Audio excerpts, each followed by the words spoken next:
আসসালামু আলাইকুম। অদম্য একাডেমির পক্ষ থেকে আমি সবাইকে স্বাগত জানাচ্ছি।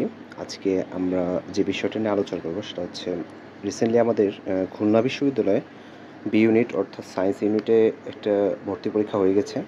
সো আশা করি আশা করি সবাই ভালো দিয়েছো। আসো এই ভর্তি পরীক্ষায় কাটমার্ক সম্পর্কিত যে বিষয়টা এটা নিয়ে একটু আলোচনা করা যাক।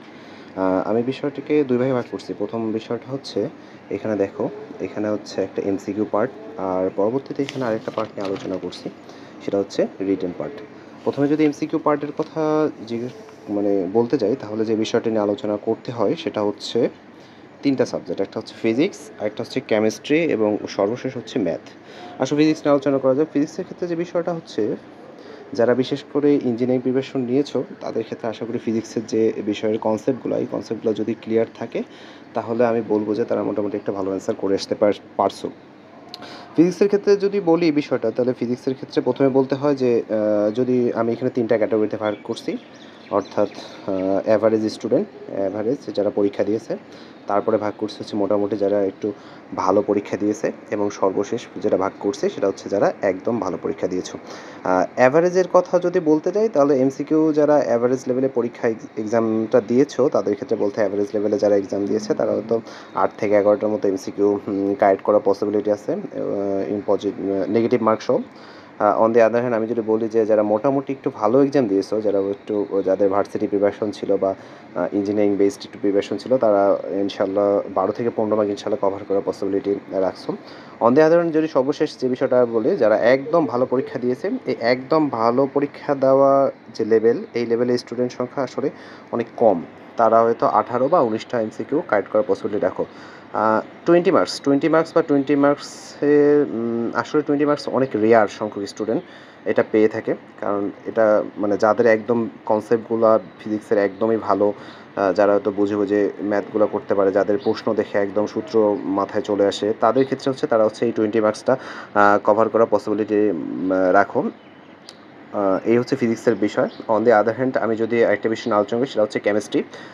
কেমিস্ট্রির ক্ষেত্রেও ঠিক একই বিষয়ে বলতে হচ্ছে যে কেমিস্ট্রির ক্ষেত্রে ওই ৩টা লেভেলে ভাগ করছে। এখানে হচ্ছে যারা ৬ থেকে ১০টা এমসিকিউ নিয়ে কারেক্ট করতে পারবে তারা হচ্ছে অ্যাভারেজ লেভেলের স্টুডেন্টরা এর রেঞ্জের মধ্যে ইনশাল্লাহ থাকবে। অন দি আদার হ্যান্ড আমি যদি বলি সেটা হচ্ছে মোটামুটি যারা একটু ভালো এক্সাম দিয়েছো তারা হচ্ছে 10 to 12 মার্কসের মধ্যে থাকার পসিবিলিটি আছে। আর যারা খুব ভালো পরীক্ষা দিয়েছো, এটা অনেক কম সংখ্যক স্টুডেন্টই খুব ভালো পরীক্ষা দিয়ে থাকে, সেটা হচ্ছে 13 to 17 মার্কস কভার করার একটা পসিবিলিটি আছে। আমি একটা বিষয় বলি কি, কেমিস্ট্রি হচ্ছে অনেকের কাছে কিন্তু খুবই উইক পয়েন্ট। কেমিস্ট্রি হচ্ছে উইক পয়েন্ট, কারণ কেমিস্ট্রির ক্ষেত্রে যদি যারা কোশ্চেনগুলো ট্রিকি এবং যারা এখানে সলভ করতে পারছো তাদের ক্ষেত্রে খুব ভালো একটা এখানে মার্ক ক্যারি করার পসিবিলিটি আছে। আর এইবারে যে খুলনা বিশ্ববিদ্যালয়ে যে সায়েন্স ইউনিটের যে কেমিস্ট্রি প্রশ্নটা ছিল এটা পুরোপুরি ছিল তোমাদের থিওরি বেসড। ম্যাথ খুবই কম সংখ্যক ছিল, খুবই কম সংখ্যক এখানে ম্যাথ ছিল আসলে। সো আমি যদি বলি যে যারা খুবই একদম ভালো পরীক্ষা দিচ্ছ তারা হচ্ছে 13 to 17 মার্কস রেঞ্জের মধ্যে একটা মার্ক কভার করার পসিবিলিটি রাখো। এটা খুবই কম সংখ্যক স্টুডেন্ট। আমি যেটা এবার ম্যাথে আসি, যারা ম্যাথ দেখেছো, যারা ইঞ্জিনিয়ারিং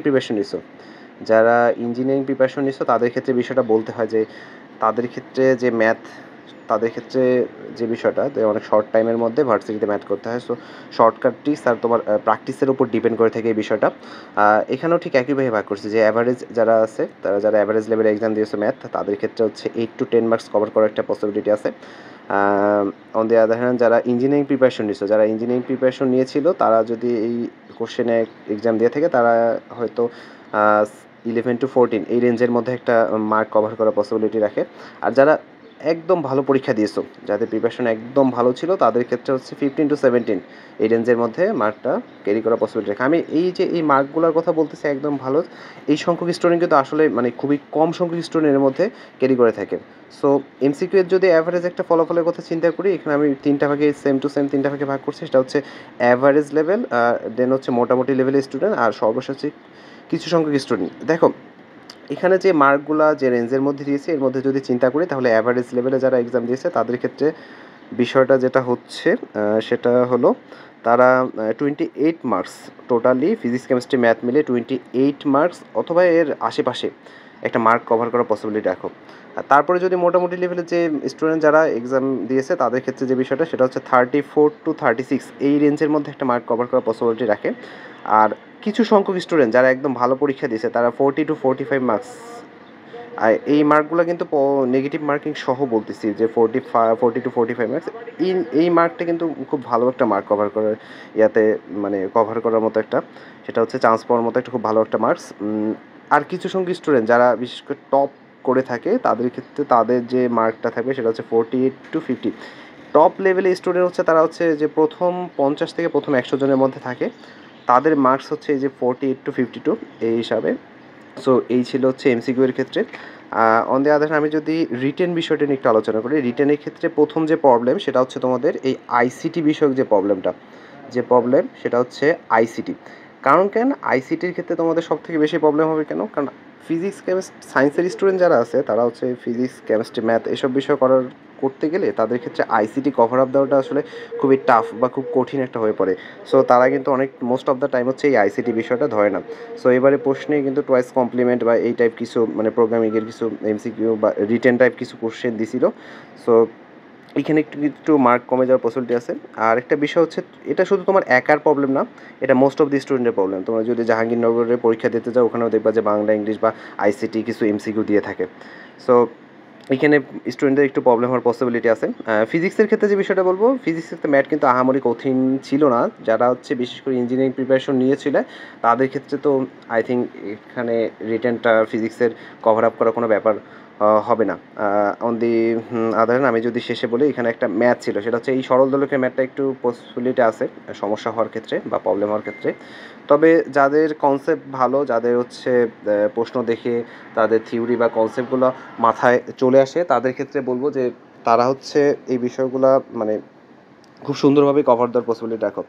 আর ইঞ্জিনিয়ারিং ক্ষেত্রে রিটেন পার্টটুকু তাদের ভালো, আর একটা মূল উদ্দেশ্য হচ্ছে তারা হচ্ছে ওই বুয়েট লেভেলের প্রিপারেশন নিয়ে থাকে, তো তাদের ক্ষেত্রে যে বিষয়টা হয়ে থাকে যে তাদের রিটেনটা অলরেডি কভার আপ করা থাকে। সো এই বিষয়গুলো চিন্তা করলে ফিজিক্স যারা ইঞ্জিনিয়ারিং নিয়েছে তাদের ক্ষেত্রে কোনো কভার আপ দেওয়ার কোনো ব্যাপার না। কেমিস্ট্রির ক্ষেত্রেও ঠিক একই বিষয়, কেমিস্ট্রির যে প্রশ্নগুলো হয়েছিল সেগুলো হচ্ছে ইঞ্জিনিয়ারিং বেসড অনেকটা প্রশ্ন। সো যারা ইঞ্জিনিয়ারিং প্রিপারেশন নিয়েছে তাদের ক্ষেত্রে কোনো ব্যাপার না। তারপরে যে বিষয়টা নিয়ে আলোচনা করব সেটা হচ্ছে ইংলিশ। ইংলিশের ক্ষেত্রে আমি যে বিষয়টা বলবো, যাদের এইচএসসিতে ইংলিশ যারা মানে পড়ে আসছো তাদের ক্ষেত্রে কিছু সংখ্যক এখানে অ্যান্সার করার পসিবিলিটি থাকো। ভার্সিটি লেভেল প্রিপারেশনের ক্ষেত্রে মোস্ট অফ দি স্টুডেন্ট যেটা করে থাকে সেটা হচ্ছে তোমার যে এমসিকিউগুলো খুব সুন্দরভাবে প্র্যাকটিস করে থাকে, তাদের হচ্ছে এই রিটেন পার্টটুকু তাদের ক্ষেত্রে একটু অসুবিধা হয়ে যায়। এটা হচ্ছে মেডিকেল লেভেল স্টুডেন্ট কিংবা ভার্সিটি উভয়ের ক্ষেত্রেই প্রযোজ্য। সো রিটেনের ক্ষেত্রে যে বিষয়টা, যে তুমি যেমন এমসিকিউ এর ক্ষেত্রে মার্কটা প্রেডিকশন করতে পারতেছো যে আমার এখানে প্লাস মাইনাস করে এই মার্কটা কভার আপ দিতে পারতেছি বা এই মার্কটা আমি আর্ন করতে পারতেছি। অন দি আদার হ্যান্ড আমি যদি বলি যে রিটেন পার্টে কিন্তু এই বিষয়টা থাকবে না, কারণ রিটেন হচ্ছে ছায়রা খাতা কাটবে। সো এক একজন এক এক number cover up the possibility রাখে। অনেকে হয়তো খুব ভালো পরীক্ষা দিয়েও যে তার প্রেডিকশন নাম্বার থেকে কম নাম্বার পাচ্ছ, আবার অনেকে ভাবতেছে যে কম পাবো কিন্তু এখান থেকে আবার বেশি নাম্বার ক্যারি করতেছো। সো এই বিষয়গুলো আসলে থাকে। যাই হোক, এখানে আমি যদি বলি যে রিটেনের ক্ষেত্রে যারা অ্যাভারেজ লেভেলের যে বিষয় যে স্টুডেন্টরা পরীক্ষা দিয়েছে তাদের ক্ষেত্রে 15 to 20 মার্কস কভার করার একটা পসিবিলিটি আছে। অন দ্য আদার হ্যান্ড আমি যদি বলি যে যারা একটু মোটামুটি লেভেলে এক্সাম দিয়েছো তাদের ক্ষেত্রে হচ্ছে 20 to 26 এর আশেপাশে বা এর কম অথবা বেশি মার্ক কভার করার একটা পসিবিলিটি, এবং যারা একদম ভালো এক্সাম দিয়েছো তাদের ক্ষেত্রে হচ্ছে 27 to 35 মার্কস, এই তিনটা রেঞ্জের মধ্যে মার্ক করার একটা পসিবিলিটি আছে। সো আমি বারবার বলতেছি যে এই মার্কগুলো কিন্তু প্রেডিকশন মার্কস, এই মার্কগুলো যে তোমার একদম কভার হবে তা না, এই মার্কগুলো হচ্ছে সবসময় প্রেডিকশন মার্ক। এর আশেপাশে অথবা এর কম বেশি এর মধ্যেই হচ্ছে কাটমার্ক বা রেঞ্জ থাকার পসিবিলিটি সব থেকে বেশি ইনশাআল্লাহ। সো ওভারঅল যদি চিন্তা করি যে এমসিকিউ আর রিটেন এই দুইটা পার্ট মিলে আসলে আমাদের কত মার্ক আসতে পারে, এই দেখো এখানে একটা টপ লিখছি। টপ মানে হচ্ছে যারা হচ্ছে টপ পজিশনটাকে কভার করে থাকবে, বিশেষ করে টপ 1 তোমাদের টপ 1 to 100 এই রেঞ্জের মধ্যে যে যারা থাকবে তারা হচ্ছে আই থিঙ্ক 72+ এর আশেপাশে মার্ক কভার করবে, অথবা এর কম, বিশেষ করে 70+ মার্ক কভার করার পসিবিলিটি সব থেকে বেশি। এটা বারবার বলতেছি, যারা টপ করবে তাদের ক্ষেত্রে এই মার্কটা হওয়ার পসিবিলিটি ইনশাল্লাহ সব থেকে বেশি। অন দ্য আদার হ্যান্ড যে মেইন মেরিট মানে হচ্ছে তুমি যে মেরিটে তুমি সাবজেক্ট পাচ্ছ, মানে কি তোমার মেইন মেরিট বলতে কি, সাপোজ একটা ভার্সিটিতে ১,০০০টা সিট, ১,০০০টা সিট এর মধ্যে হচ্ছে তুমি ১,০০০ এর মধ্যে থাকতে চাচ্ছ। তাহলে হচ্ছে তোমার এই মার্কটা কভার আপ দিতে হবে। ইনশাআল্লাহ যে 63 বা 64 আপ যদি মার্ক পেয়ে থাকো তাহলে হচ্ছে এই মেইন মেরিটের মধ্যে তুমি থাকতে পারবা।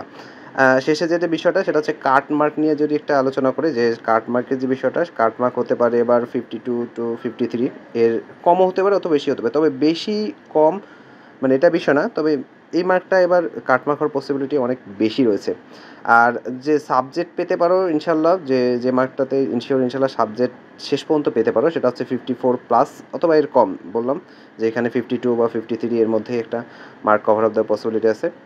সো এই ছিল আজকের ভিডিওটা। আজকের ভিডিওটা মেইনলি হচ্ছে খুলনা বিশ্ববিদ্যালয়ের কাটমার্ক সম্পর্কিত বিষয়টা। আশা করি বুঝতে পারছো। আমি বারবার আবার বলতেছি যে কাটমার্কের যে বিষয়টা সেটা হচ্ছে পুরোপুরি হচ্ছে প্রেডিকশন লেভেলের উপর ডিপেন্ড করে থাকে।